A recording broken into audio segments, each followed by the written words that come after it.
So what's up, everybody? Welcome back to the channel. So whether you're spending this lover's holiday of Valentine's Day alone or snuggled up with the one you love, I'm going to tell you about the new Valentine's Day slasher, Hard Eyes, and then I'll tell you at the end of the video a couple recommendations that you might go watch now if you don't want to go out to the theater to celebrate the holiday. What are we waiting for? Let's go.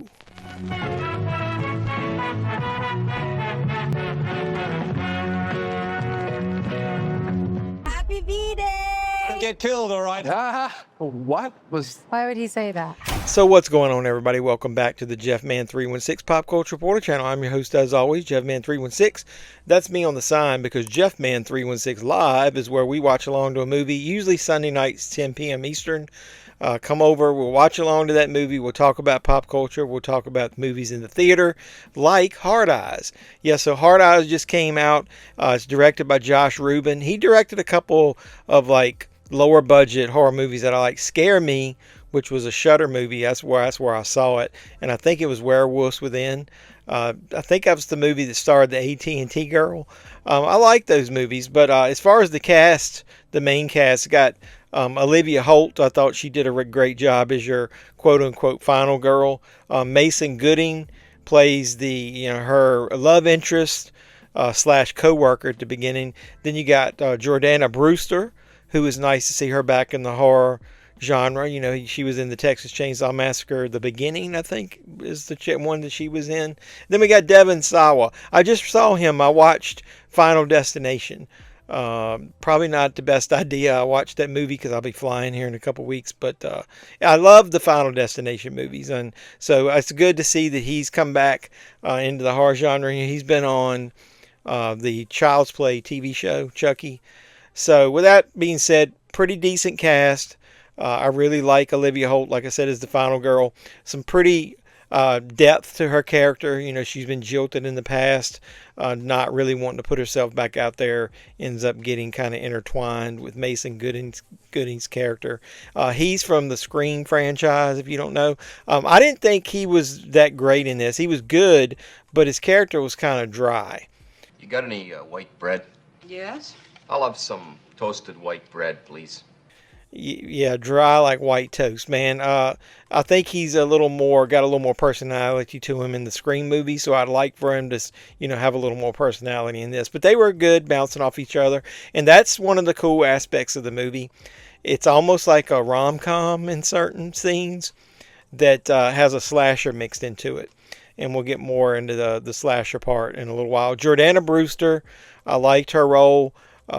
She plays a cop in this, and so does Devon Sawa. Now, I really wish they did a little more with Jordana's character, but I really wish they had done more with Devon Sawa. I think if you had the two of them interact more and they were in more scenes throughout the whole movie, I really do think that it would have been a strong suit of the movie. They had a running joke about, because their last names were Hobbs and Shaw. That's a kind of a weak joke, so I don't know why they had thought they had to put some kind of puns in the movie like that or whatever. But let's get into the killer. I really like him. Had a mask. It reminded me of The Collector. We watched along to that movie if you haven't seen it. Really unique, but it had the heart-shaped I don't know what you want to call that, goggles built into it almost. The reason I call it that is the one main scene that I really enjoyed in the movie was when it was in the dark and the killer actually turned on some night vision like goggles, which were the hearts, and he could see in the dark. And I thought that was a great concept. I wish they had used it in more than just that one scene. So I'm not trying to spoil the movie, but I thought the movie did that scene was really unique, and then it had a couple of other decent kills, but other than like one or two main ones, some of the other ones were kind of cookie cutter.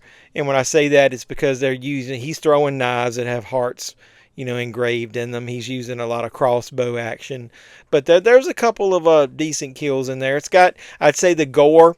It's rated R. It's got a lot of language. It's got pretty much a lot of gore. Doesn't have any nudity in it, so you're going to miss out on that if you're a fan of the old school horror movies. No titties!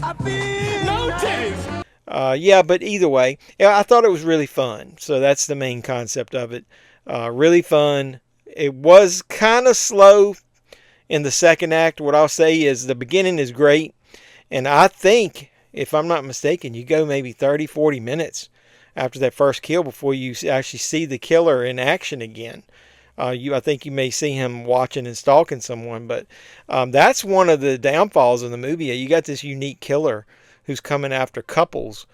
They could have done a lot more with it. I think they lost some traction there in that second act where it kind of slowed down. But then when it picks up, I really do like the third act. I thought it was good. A lot of good chase scenes. You don't see that a lot. A lot of stalking, a lot of coming after the two of them, killing people in the wake. I love the drive-in scene. Couple good kills in there. The killer actually, seems like he doesn't give two fucks with some of the people he's just walking by killing. So I don't want to spoil too much, but the drive-in scene is good. Now, where I think the movie stumbles a little bit is in the final act.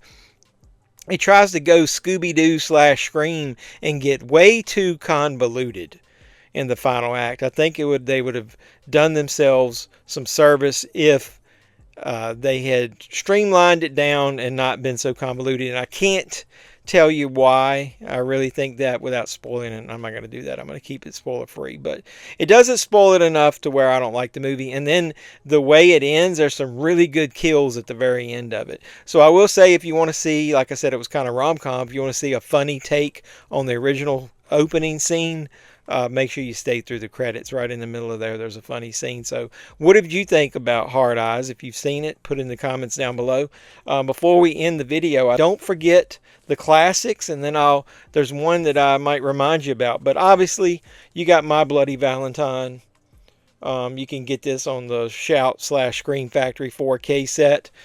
Don't forget that. It's got the uncut version on here, so don't forget to watch the classics. It's streaming on a couple of services. There's also the remake from 2009, which has one of the funniest / weirdest nude scenes in the history of horror movies, where this girl's just like nude for 10 minutes straight. It's a pretty good kill. We watched along to that on the channel as well.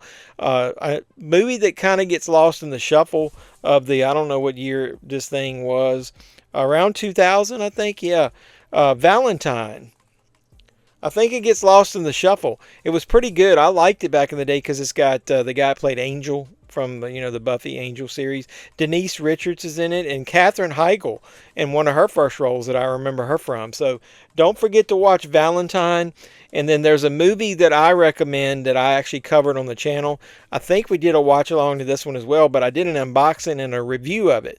So I'll tag it here and you can see it. It's a movie called Lover's Lane. Arrow did a nice video release of this. This thing was trapped on VHS and DVD for a while. This is the DVD cover I remember.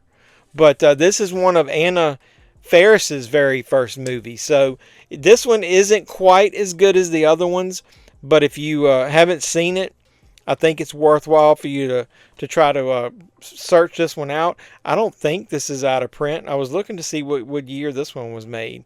I don't know. It's got to be like early 90s probably, but I'm not going to dig into it. Don't quote me on that. But Lover's Lane, and it's got some kick-ass artwork on that slipcover. So there are some options for you to watch, on Valentine's Day if you don't want to go out to the theater. But if you do, I think it's worthwhile. It's a decent slasher. Finally, R-rated slashers making their way back into the theater. And also you can check these out too. So what did you guys or girls watch for Valentine's Day? Do you have a movie that you watch periodically? And did you go out and see Hard Eyes? Put all that in the comments down below. And while you're down there, like, comment, subscribe, share. Do all the normal YouTube stuff. Hopefully you'll keep supporting me and I'll keep making great content. Like I said, watch the review I did of Lover's Lane. Go back and watch some of the fun times we had on these watch-alongs as well. So until next time, boys and girls, this has been JeffMan316. I'm your pop culture reporter signing out, saying you guys be safe out there.